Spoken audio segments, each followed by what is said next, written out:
This is Scott Becker with the Becker Business and the Becker Private Equity Podcast. This is a session that you're going to hear now, How CEOs Win. This is a session from our CEO Summit, recorded for us to release as a podcast. We've got on this session Tom Mallon, the CEO of Perpetuate Capital, Mark Williams, the CEO of Magna Legal Services, and Michellene Davis, the CEO of National Medical Fellowships. Each of them are remarkable guests. Let's ask each of them to start with introducing themselves. Tom, let me ask you to take a moment, introduce yourself, tell us about your organization, and I'll ask you, Mark and Michellene, just to start there, a quick introduction and a quick oversight of your organization. Thanks, Scott. I'm Tom Mallon. I'm a managing partner of Perpetuate Capital. We're in the business of facilitating and financing ESOPs for business owners who want to maintain the culture and the values of their business past their retirement time. We also raise funds and provide an opportunity for investors to get a good return on their capital plus some inflation protection, and hopefully in the process help employees retire much better off than if they were just 401k beneficiaries. And Tom, give us a moment on your business background. What you do today is run Perpetuate Capital, help people do ESOPs, invest in those, and so forth. Give us just 30 seconds, 60 seconds on your business background, which has been extraordinary. We started Regent Surgical Health, as Scott mentioned, back in 2001. Scott and I have had the pleasure of working together since '95. So it's been a wonderful relationship, and he's been a great advisor all those years. We built Regent Surgical Health for 15 years, and then tried to figure out what to do with it because we had several partners who needed to retire. We ended up converting it to an ESOP, and it was truly one of the best things that happened in my professional career.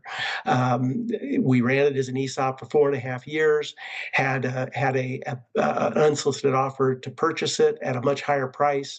Employees were happy, investors were happy, and management was happy. So that's why I decided to spend the rest of my career helping other business owners have successful exits. Thank you so much. Mark, you've had an extraordinary leadership career with private equity funded companies.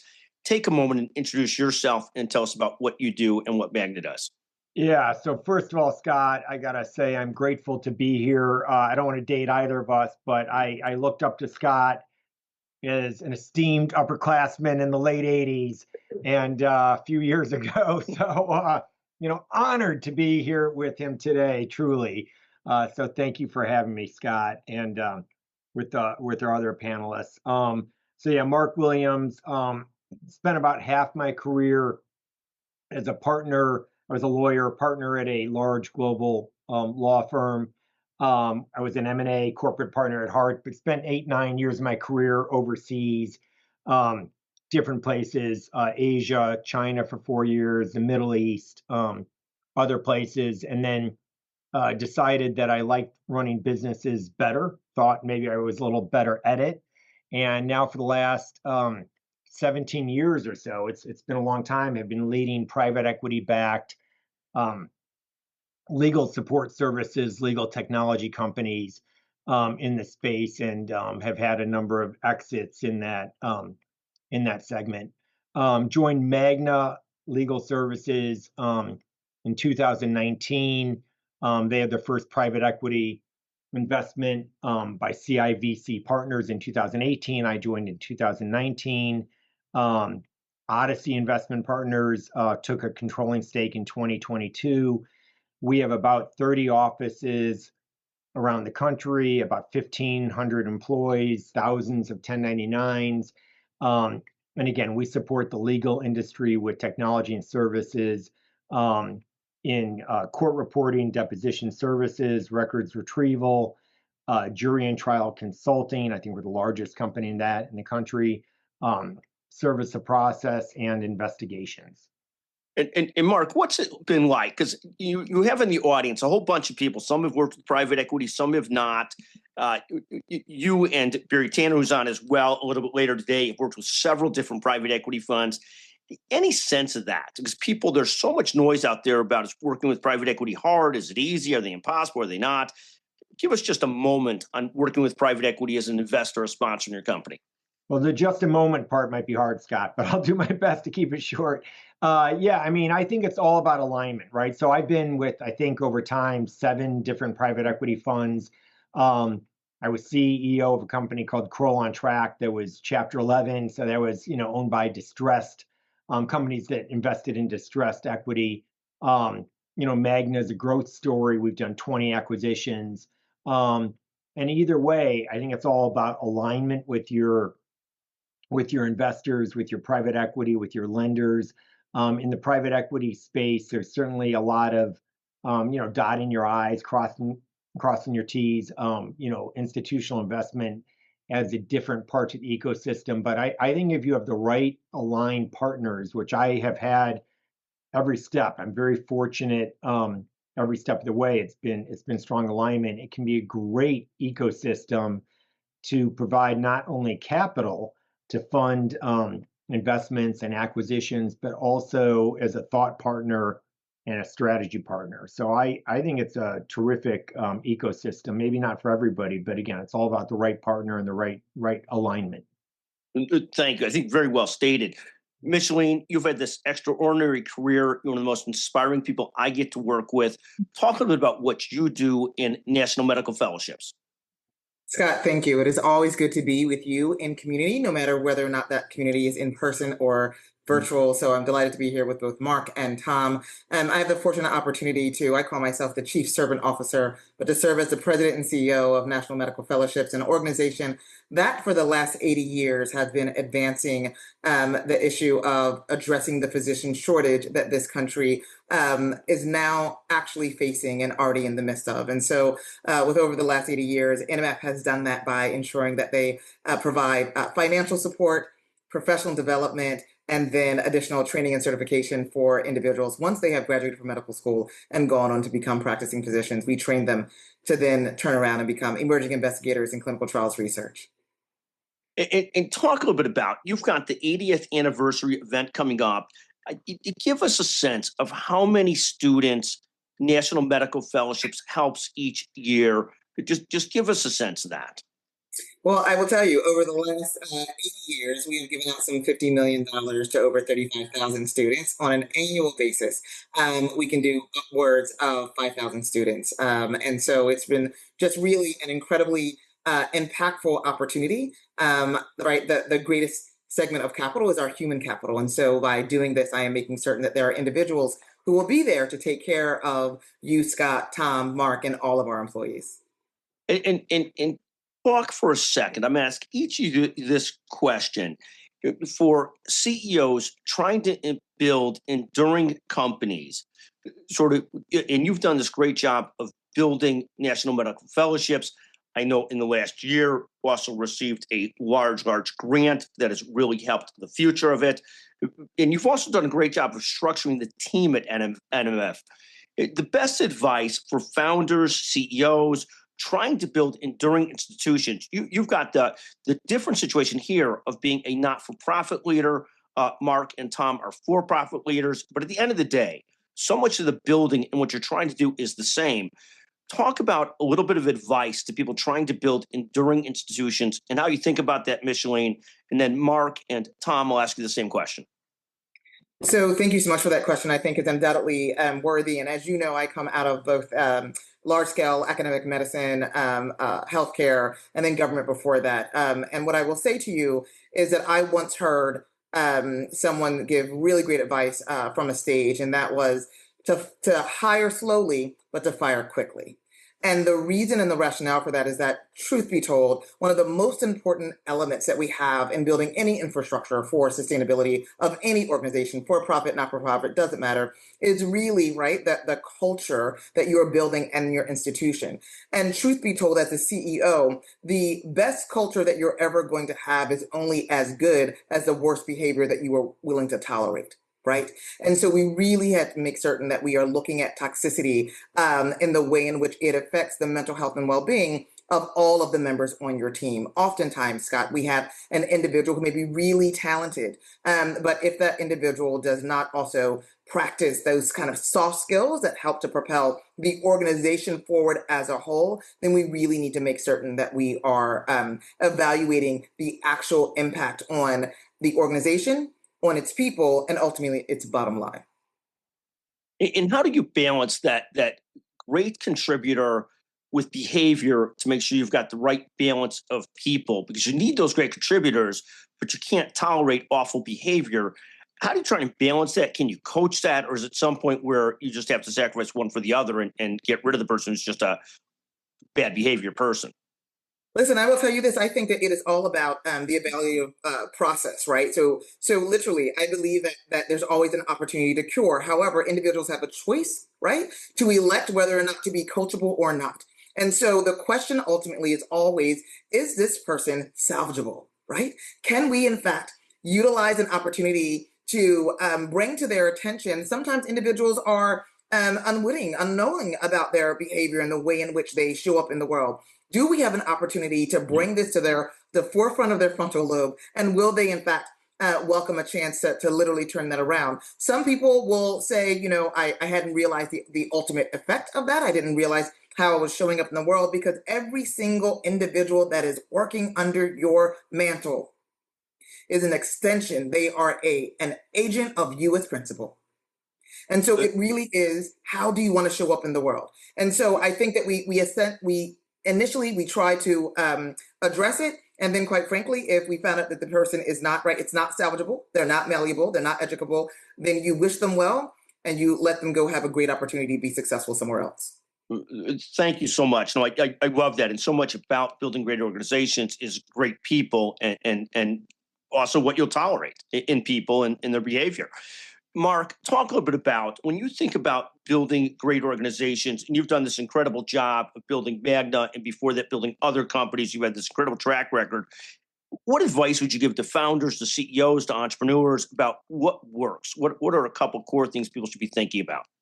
Yeah, so I certainly agree with Michellene about a focus on culture and values and people. And, one toxic person can really bring down a culture. So, yeah, I mean, I agree with that. Invest in your people. They are your greatest competitive advantage, and, hire slow, fire fast. And then build systems and processes that allow the business to scale.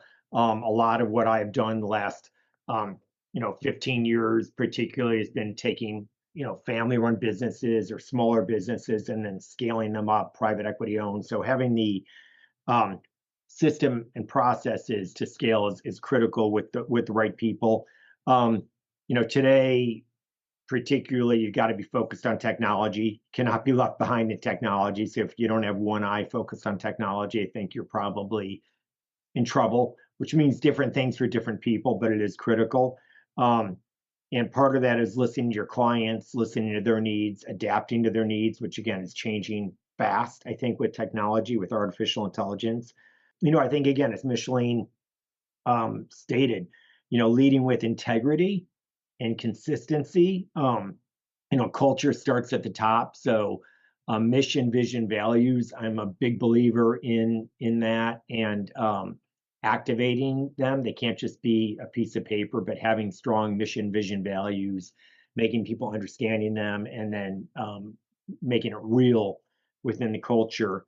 And then finally, execution. I mean, all this goes for naught if you're not focused on executing on your strategy and executing on your mission, vision, values. And Mark, let me ask you a question, because I think currently at Magna, you mentioned, I think thousands of ultimately between employees and contractors. Many in the audience have managed organizations with thousands, and some have managed organizations with 10 to 100 or less. Talk a little bit about how management has changed for you, or how you've had to change as you've grown to manage much larger organizations than you might have earlier in your career. How does that change? How does that change you as a manager and how you have to approach things? Yeah, I mean, there are two categories of topics that really come to my mind. One is just the change in the world, especially in the post-COVID technology-fueled world, which is we do so much virtual today. And yeah, we have thousands of people around the country. So even if that was not the case, I couldn't go see all of them and be with them on a regular basis. So that's the challenge. You can't be with people all the time, but how do we use Zoom? I mean, a great example is this, what we're doing today, the summit that we're doing, and it feels great, right? But how do we effectively use technology to reach as many of our employees and clients as possible? And then the other, and it goes back to systems, process, culture, mission, vision, values. How do we replicate it, right? How do we make sure that second level, third level, fourth level leadership are living those values, enforcing those values, communicating, helping create the culture one wants to create? And that's hard to do at scale. It is hard, and it is hard to balance, culture with bureaucracy. And you need rules and process and system, but how do you not lean so deeply into that you lose your heart and lose the culture and lose the values and lose that human touch? So Scott, yeah, it's a great question. I wish I had a magic answer, but it's all that. It's the process. But I love your point on as you get larger and larger, how do you mix systems with maintaining that human touch and the right culture? And sometimes it's much easier to do that in an organization of 80 to 100 where people, you could really be on the same page with everybody, be very careful about every hire. You get to thousands and you see some organizations that really live that, where you really feel the culture permeates the organization, and others it doesn't. And I think that's a fantastic sort of perspective on it. Tom, let me ask you the same question. I'm going to come back to each of you in a moment with a question from one of the attendees. Tom, best advice for founders, CEOs trying to build enduring companies. You built a highly successful surgery center company that had, by the time it sold, dozens of locations, dozens of partners. How do you build that, and how hands-on do you have to be? What advice do you have for founders that are trying to build sustainable organizations? Well, you can't be so hands-on that you're doing everything. So a lot of problems in companies you can identify by just looking in the mirror as the CEO. And the things that you'll allow, the things that you'll empower. In healthcare, everybody takes care of everybody else. Well, we got to the point where my COO and I were running ragged. And we looked at each other and said, we're running ragged because other people aren't doing their jobs, and we're having to jump in and fix it. A very wise person once told me, again, Michelene's fire quickly, it's easier to change a person than change a person.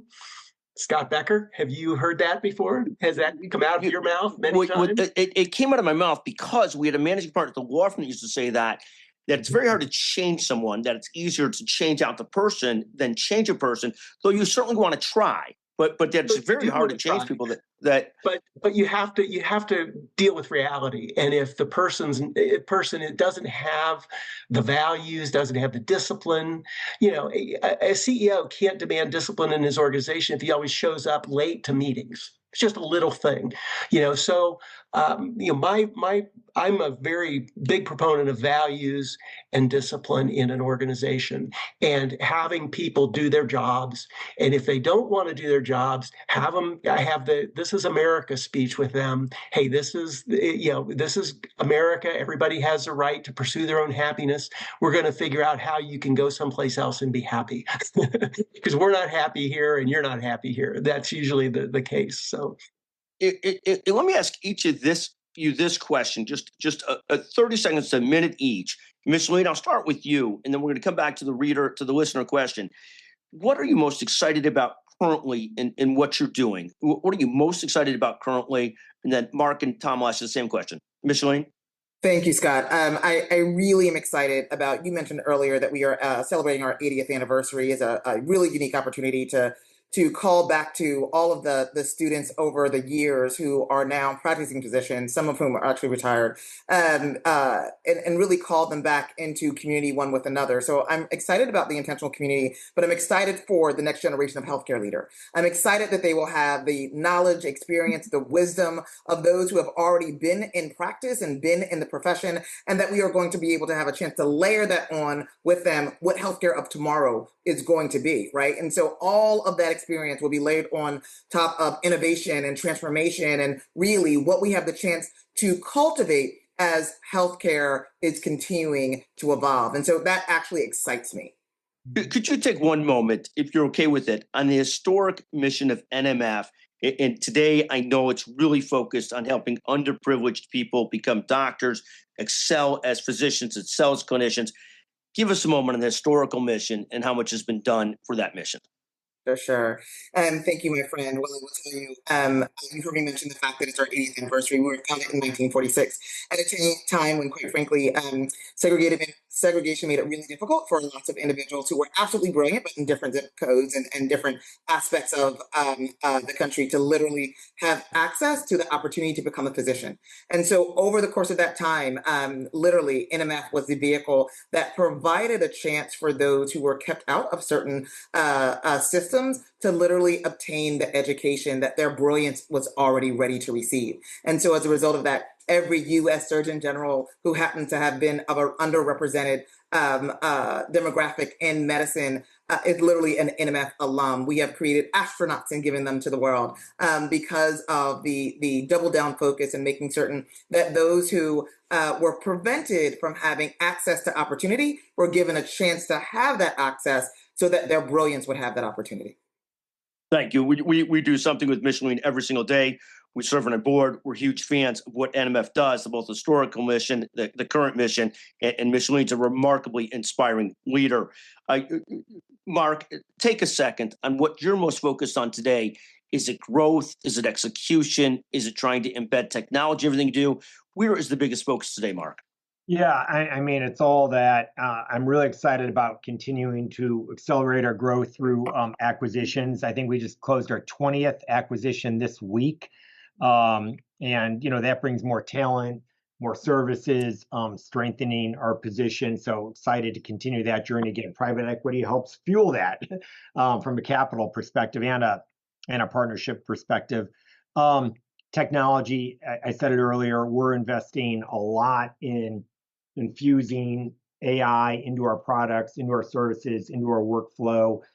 That's a critical part of what we need to get right. We need to execute on it and enhancing the way work gets done.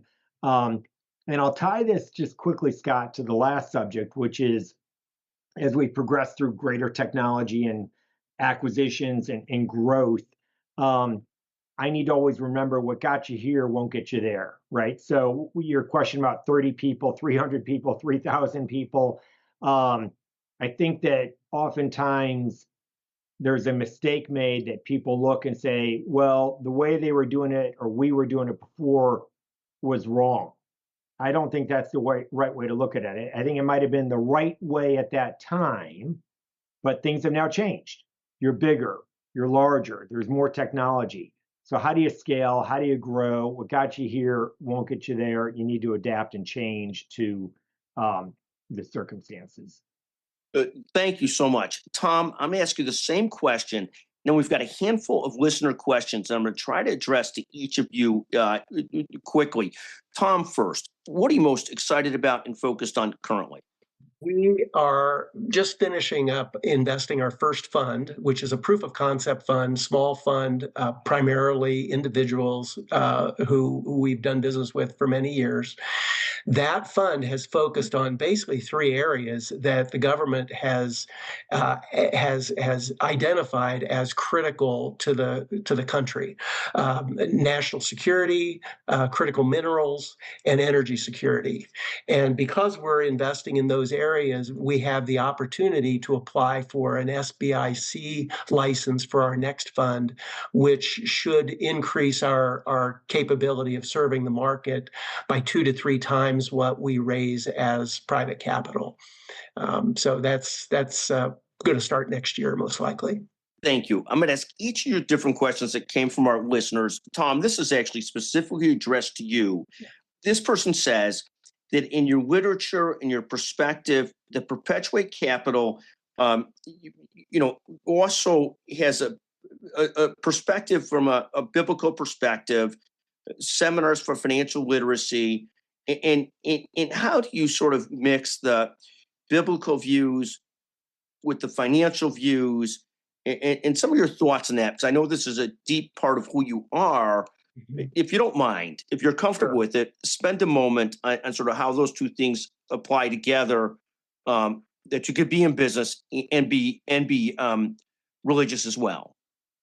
Well, when I was running Regent Surgical Health, I joined an organization called C12, which is similar to Vistage, which is a CEO roundtable organization, but it's primarily Christian business owners. And that organization, I was in it for 7 years, had really helped me through the ups and downs of Obamacare and all the things that were happening in healthcare during the season that I was CEO of Regent. I believe that the best CEOs are the ones that continue to educate themselves, and if they're willing to sit down in a room with 12 other business owners for a day, a month, whether it be a Vistage meeting or a C12 meeting or a Convene meeting, those are better people to invest in than the CEOs that know it all. And so that's the pond we fish in, and it's a wonderful group of people. We invest in those organizations every chance we get, because they just seem to be better investments for us, and we are on the same page. We talk the same language, and they are very much in the mode of rewarding their employees through the ESOP conversion, more so than someone who just wants to get the maximum amount of dollars and walk away from their life's work. Thank you. Mark, let me ask you this question that comes from a listener, and thank you, Tom. This question comes from a listener. Middle managers, how do you make sure that you're dealing well with middle management, that they don't just become part of a big bureaucratic situation where things aren't? How do you deal with middle management, I guess, is really the question. Yeah, I think it's a really good question. A really hard challenge is again, how do you make sure that the team at various level is living the mission, the vision, but especially the values. And one way we're doing that is we're just pushing this out now, is an entirely new sort of meeting and communication structure where we are having meetings. I'm having meetings with different levels and different teams on a regular basis. Some are weekly, some are monthly, some are quarterly. But the whole goal is to connect the team. Again, I go back to alignment, to make sure everybody's aligned, understands the strategy, understands the mission, and have two-way communication around the values and how it gets rolled out at different levels of the organization. And it really comes down to culture, right? Making sure you empower your people to do the right thing and to have that communication and those open channels. But it is hard. It's a great question. It's hard. Michellene, let me ask you this question. If you were advising somebody who's starting as a CEO or wants to be a CEO, what skills would you encourage them to develop? What skills are necessary to be an effective CEO, and would you encourage somebody who wants to be a leader to develop? So I'd really encourage them to do two things. One, to make certain that they have a really great understanding of what it is that they are good in, right? And the finite universe of all the things that they are not.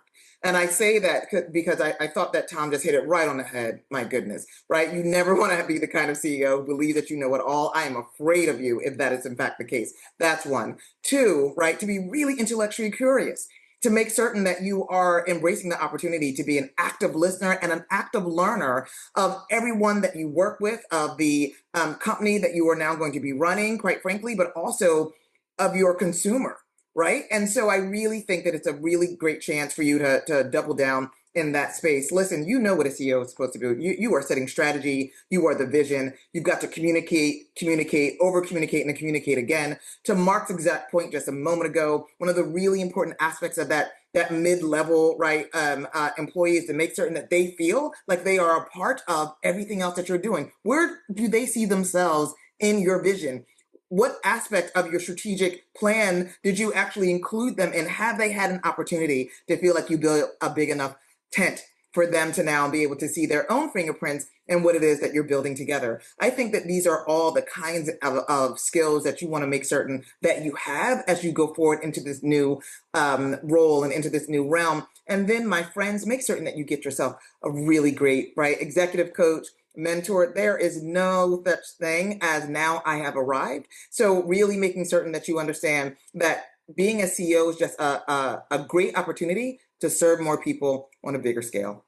And Scott, can I jump in, Scott, and say something? I just want to try a thread between what Tom's answer and mine and Michellene, which is I think, again, it's about leadership with conviction and values, whether it's, through religion or through any other reason. It's what does one do when they don't have the big audience, when you're doing the right thing by your employees, the right thing by your clients, the right thing by your vision and mission, and the integrity and courage to stick with it, which includes openness, right? Openness to get it wrong too, and to be vulnerable. So I think that's a theme through all this. And to be called out for it and be willing to listen. Yeah. Yeah.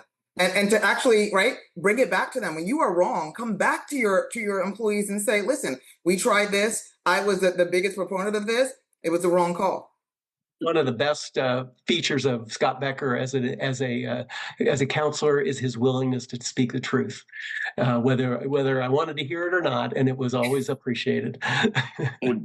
No, thank you so much. I want to thank all three of you. Michellene, there was a question here about, does your program also sponsor mid-level providers, nurse practitioners, physician assistants? Could you just really quickly address that, because someone had that question? Absolutely, we do, right? So I talk about the fact that we address the physician shortage because we were founded as an entity in order to propel more individuals into being physicians. But we PhDs, PharmDs, PAs, you got it. And so we really are attempting to address the entire workforce shortage across the board. Thank you. I want to thank each of you. I've known all of you for a long time. I'm privileged to serve on the not-for-profit board that Michellene has, and it's really one of the great experiences of my life working with Michellene. I served on a board with Tom a long time ago, one of the best as well, and Mark Williams. I know him forever. Tom, Mark, Michellene, fantastic. This will also be distributed as a podcast on the Becker Business Series. But I want to thank each of you for sharing your thoughts, your time. It's a great privilege for our audience, a great pleasure for me. Thank you all very, very much. Thank you. Thank you, Scott. Thank you, Scott. Thank you, Scott. Thank you so much for joining us for the CEO Summit and this portion of the CEO Summit. Thank you for listening to the Becker Business and the Becker Private Equity Podcast. Thank you so much.